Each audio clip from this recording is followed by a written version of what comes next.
Salut les gars, bienvenue aujourd'hui à la scène. Deuxième vidéo de la série dont je vous ai parlé. La première qui est sortie, c'était sur la première ligue, le mercato de la première ligue.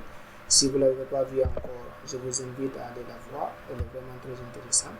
Donc aujourd'hui, comme promis, nous allons nous concentrer sur le deuxième championnat dont je vais parler, qui est la Liga. Et qui parle de la Liga parle du Real et du Barça, bien sûr. Les fans du Barça et du Real, ils savent qu'ils attendent, ils essaient de voir qu'est-ce que le Real et le Barça peuvent proposer comme mercato. Donc, de là où nous sommes actuellement, le Real et le Barça, bon, le Real fait un meilleur mercato que le Barça, on peut le dire comme ça, parce que financièrement, le Real est bien assis et beaucoup mieux assis que le Barça actuellement. Parce que les supporters du Barça, ils savent, ces dernières années, ce n'est pas vraiment facile pour eux, c'est très difficile. Donc du coup, le Real Madrid, si on commence par le Real fait vraiment un mercato de patron, un mercato de boss, comme toujours. Et ils achètent de façon majestueuse.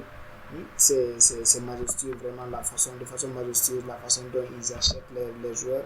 Il y a de la classe, je ne vais pas vous mentir, il y a de la classe dans ce qu'ils font. Perez, c'est un autre niveau, et en plus il y a de l'argent, donc du coup c'est facile à dépenser s'il y a de l'argent. Avec le mercato qu'ils ont fait, ils ont déjà pris Bellingham. Quand on parle de Bellingham actuellement dans le monde du football, quand quelqu'un mentionne Bellingham, Jude Bellingham, je vous assure, c'est vraiment ça, c'est quelque chose de vraiment intéressant, parce que c'est le genre de joueur qui toutes sortes d'équipes, toutes sortes d'entraîneurs vous avoir dans son équipe. Si tu as Bellingham dans ton milieu de terrain, c'est vraiment, ça te fait monter d'un cran à niveau en matière de qualité, donc c'est vraiment très intéressant. Donc, ils ont pris Jude Bellingham en provenance de Borussia Dortmund. Malheureusement, ils ont raté la Ligue des Peu à Dortmund. Le joueur vient Real Madrid pour un montant de 100 millions ou plus. Donc, c'est vraiment astronomique. Comme actuellement, le mercato, les mercato dans lequel nous vivons, les joueurs, tu ne peux plus avoir un joueur de qualité à 30, 40, 50 millions, même 60 millions, c'est petit. Il faut parler de 80, 90, 100 millions ou au-delà. Donc c'est vraiment fou. C'est vraiment dur pour les clubs qui sont en situation difficile. Donc c'est pas facile de faire un mercato beaucoup plus tranquille. Le Real, ils ont pris Bellingham. Et actuellement, quand on prend le milieu du Real Madrid, tu imagines, tu as Bellingham, tu as Tchouaméni, tu as Camavinga, tu as Valverde. Sans compter les vaches sacrées, bien sûr. Sans compter les vaches sacrées, c'est-à-dire les bons vieux Modric et Tony. Donc, du coup, ça c'est vraiment c'est un milieu de terrain de qualité mondiale, vraiment niveau Ligue des Champions. Donc, c'est le milieu qui t'en va pour gagner la Ligue des Champions, tout simplement. Et au côté de Bellingham, ils ont réussi à prendre en défense, comme ils avaient besoin d'un latéral gauche. Donc, ça fait des années depuis le départ de Marcelo. Il y a Mendy qui est là, mais ça n'a pas vraiment marché. Donc, ils ont pris Franck Garcia. Franck Garcia, le jeune, il a été déjà formé au Real. Donc, du coup, c'était beaucoup plus facile pour eux de le reprendre.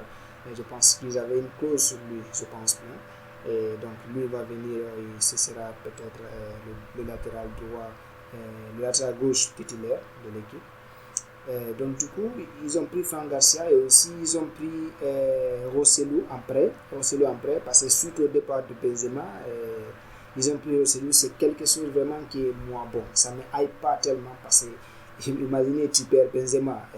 Benzema, c'est le top du top, c'est la crème de la crème. Tu perds Benzema et tu prends Rosselló. Franchement, c'est comme si tu descendais 3, 4, 5 rangs en dessous en matière de qualité, dans le jeu, dans la finition, dans tout, tu vois, la vista et même la vision du jeu, c'est différent. Benzema, il te tire toute l'équipe avec lui. On l'a vu ce qu'il a fait avec l'équipe pendant les saisons passées, et le bien qu'il a fait aux jeunes comme Rodrigo et Vinicius, c'est déjà des joueurs qui marquent une génération comme il l'a fait. Heureusement, il part avec un ballon d'or, il a son ballon d'or, il a écrit son histoire au niveau du club. Finalement, il se retrouve en Arabie Saoudite avec N'Golo Kanté dans la même équipe. Donc, on le souhaite bonne chance à Benzé. Donc, le nouveau, il est parti et le Real a pris Rosselló en prêt. bon, c'est pas vraiment extraordinaire, donc on va voir, c'est le Real Madrid. Peut-être il peut surprendre, il peut surprendre. Donc du coup, ils ont pris aussi Arda Güler et ils l'ont pris au Barça. Donc du coup, ça le rend beaucoup plus prestigieux beaucoup plus précieux parce qu'ils l'ont pris au Barça. Le Barça était sur le point de boucler, mais le joueur finalement il finirait à Madrid. Donc ça le rend vraiment, ça a une saveur particulière. Donc aussi peut-être parce que le savent qu'à l'heure le Barça se battait pour Neymar et finalement Neymar a fini au Barça. C'est des histoires comme ça qu'ils arrivent.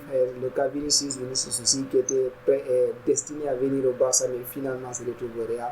Donc le Real et le Barça, on sait comment ça se passe, c'est toujours comme ça, c'est chambré, mais dans le positif, vous voyez, il n'y a rien de fâcheux, c'est le football, mais après tout, on aime le football, donc chacun supporte une équipe, donc c'est comme ça, les supporters du Barça ne faut pas offenser, le Real, bon, vous avez fait un bon mercato. Donc du coup, le Real Madrid, en quelque sorte, en matière d'arrivée, c'est ça. Il y a eu le départ de Benzema, d'Asensio, et Hazard aussi est parti. Donc il y a eu quelques départs. Donc du coup, on va voir ce qui va se passer. Mais déjà, il y a une équipe de qualité, de grande qualité. Donc on va voir ce qui va se passer avec le Real Madrid. Donc, qui parle de Madrid parle de Barcelone, parce que c'est la rivalité historique qui est connue de tous. Le classico Barça-Real, le classico Real-Barça.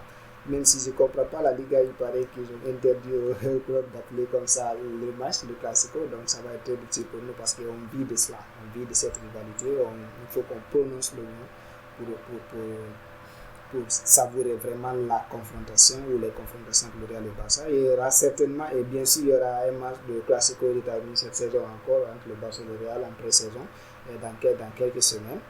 Donc le classico de Messi Ronaldo et le Barça qui se retrouve avec un mercato de pauvres. Je peux dire un mercato de pauvres parce qu'ils sont vraiment acculés. Les restrictions, ça ne va pas. Ils ne peuvent pas dépenser, même s'il y a l'argent, ou parfois même qu'on a l'impression qu'il n'y a même pas l'argent. Ils font un mercato de pauvres. Ils prennent des joueurs libres. Ils ont pris Gundogan en provenant de Manchester City. Ça, c'est un bon coup. Gundogan, c'est de la qualité, même s'il a 32 ans. En matière d'âge, franchement, il est un peu avancé, mais c'est le genre de milieu de terrain accompli qui est dans une équipe, surtout quand la majorité de ton équipe, c'est des jeunes, des gamins.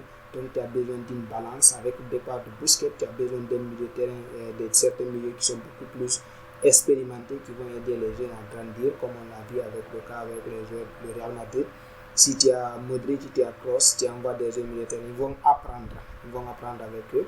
Donc on va voir comment ça va se passer. Gundogan, donc il arrive à Barcelone. Je pense bientôt sa présentation dans les jours aussi. Donc et aussi ils ont réussi à prendre Inigo Martinez, un autre joueur qui arrive libre. Bon, ça c'est la marque Barça. La saison passée on a vu avec les Christensen, les Aubameyang et beaucoup d'autres joueurs. Les gars, ça n'a pas marché tellement. Les départs, les saisons passées, ils ont beaucoup de joueurs qui ici aussi.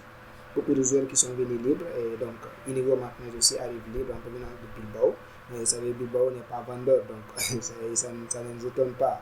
Et si le Barça devait l'acheter, ça allait être très difficile parce que les Basques ne vendent pas. C'est très dur. Donc il arrive, il va renforcer la défense.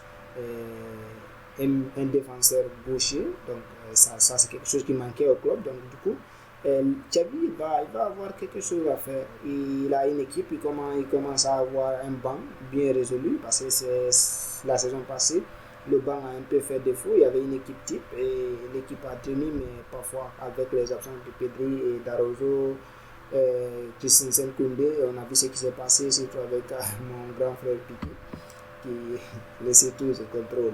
Ça c'est Piqué, laissez tout. C'est le ballon, je contrôle. Donc, du coup, on a vu ce qui s'est passé avec l'Inter de Milan, une belle équipe en passant. Donc, du coup, ils ont pris Inigo Martinez et aussi ils ont pris Victor Roque, même si le jeune ne va pas arriver maintenant, c'est pas sûr. Peut-être janvier ou ce qui est beaucoup plus possible, ça sera l'été prochain. Donc, une année encore. Donc, on va voir ce qui va se passer. On croyait que Lewandowski allait avoir une doublure à partir du mois d'août. Donc, on va voir ce qui va se passer, comment ça va se passer. Et pourvu que ceux qui sont là-bas se gèrent, les Ansu Fati, les Ferran Torres et autres, s'ils restent, les Rafinha et Dembélé, et que les blessés les épargnent, on va voir comment ça va se passer. Donc il continue et d'après les dernières infos, Laporta aurait indiqué que Xavi a demandé encore 3 recrues. Il reste encore 3 à faire, c'est-à-dire un latéral droit, 2 milieux de terrain. Et les 2 milieux de terrain, avec le départ de Busquets, forcément il faut qu'il y ait un milieu récupérateur. Et au niveau du deuxième milieu de terrain, il faut un milieu intérieur qui va produire, c'est-à-dire beaucoup plus proche de l'attaque de Lewandowski, comme le cas de Pedri. Donc du coup, il y a eu des noms qui sont ressortis, le Celso, Giovanni Lo Celso du côté de Tottenham. Donc on va voir ce qui va se passer. Ou il y a eu même récemment Bernardo Silva, on ne sait pas, mais c'est très difficile d'avoir Bernardo Silva, c'est pas facile. Et aussi, au niveau du poste de latéral droit, il y a eu des négociations avec des contacts avec le joueur de Valladolid, Ivan Frasneda. Il est très prometteur, je pense qu'il a 20 ans. Et sa clause est de 20 millions d'euros, mais je ne pense pas le Barça ne veut pas tellement dépenser beaucoup d'argent en frère. On va voir ce qui va se passer. Aussi, il y a eu des contacts. Bon, il paraît que Cancelo veut venir, mais c'est juste que City, Guardiola ne veut pas de lui dans son équipe, mais on va voir comment ça va se passer parce que c'est un joueur qui coûte très cher, à moins que le Barça le prenne en prêt avec option d'achat. On va voir ce qui va se passer avec les Catalans, qu'est-ce qu'ils vont pouvoir faire. Donc on attend de voir si Laporta Allemagne et Deco vont apporter à Xavi les renforts dont il a besoin pour prendre l'équipe au niveau supérieur. Donc du coup, dans ce sens aussi, au niveau du poste de milieu défensif, on a des noms qui étaient ressortis. Ils sont passés de Kimmich à Zubimendi. Tout ceci là, c'était pas faisable. Et aussi, ils sont venus Brozovic. Finalement, Brozovic se retrouve à Al Nassr. Il va rejoindre le CR7, le bon vieux Ronaldo. Donc du coup, finalement, on se retrouve avec un joueur qu'ils vont prendre, je pense, ça sera Oriol Romeu, qui est du côté de Girona. Son prix à 8 millions, mais le Barça veut négocier pour payer 4 millions en net, en transfert net, plus 4 millions en bonus, les variables. Donc, il se bat beaucoup plus pour ça, aussi les bonus pour ne pas dépenser beaucoup d'argent. Donc, les gars, avec ça, le Barça, je pense, c'est l'essentiel de leur mercato. On va voir ce qui va se passer. Il y a beaucoup de rumeurs de par-ci, par-là, les joueurs Jaguar, Qatar, tout ça, c'est pas vraiment intense. On va voir ce qui va se passer au fil des semaines. Qu'est-ce qui va avancer, qu'est-ce qui va changer. Parce que c'est le mercato, tout peut changer, tout peut varier à tout moment. Les équipes comme Tico fait un mercato tranquille, posé. Bon, il n'y a pas beaucoup de mouvement. Il y a eu l'arrivée de Sonoru qui vient en provenance de Leicester qui est descendu en deuxième division. Sinon, à part ça, bon, il n'y a pas grand chose, franchement. Villarreal, ils ont pris un petit du Barça là, Ilias Akomac, un petit promoteur. Et ils ont perdu aussi le joueur, leur défenseur là, Pau Torre. Donc lui, il se retrouve du côté d'Aston Villa. Donc on va voir ce qui va se passer. Séville a mis toute son équipe en vente parce qu'ils sont en dette, ça ne va pas vraiment. Valence aussi, ça ne va pas. Et même il y a Bayern Munich qui s'intéresse aux gardiens de Valence. Donc on va voir ce qui va se passer avec les Espagnols. Donc le mercato en Liga, c'est très difficile parce qu'il y a beaucoup de clubs qui sont en situation difficile. Bon, franchement, très basse. Ces derniers jours, ils ont parlé d'alléger le fair play financier pour que les restrictions, pour que les clubs puissent au moins avoir une bouffée d'air et faire leur mercato. Ils attendent et beaucoup de clubs attendent parce qu'en Liga, il y a beaucoup de clubs qui sont en difficulté, ils sont en difficulté financière, ça ne va pas du tout, c'est très dur pour eux. Même acheter des joueurs, c'est difficile, c'est pour ça, bon, ils ne peuvent pas rivaliser contre les autres clubs, contre les Anglais et autres, c'est vraiment très très difficile. Donc les gars, je pense que nous avons fait à peu près le tour du mercato au niveau de la Liga, au niveau du Barça Real et quelques clubs. Donc on va attendre et voir. Je vous dis à la prochaine, prenez tous bien soin de vous et ciao.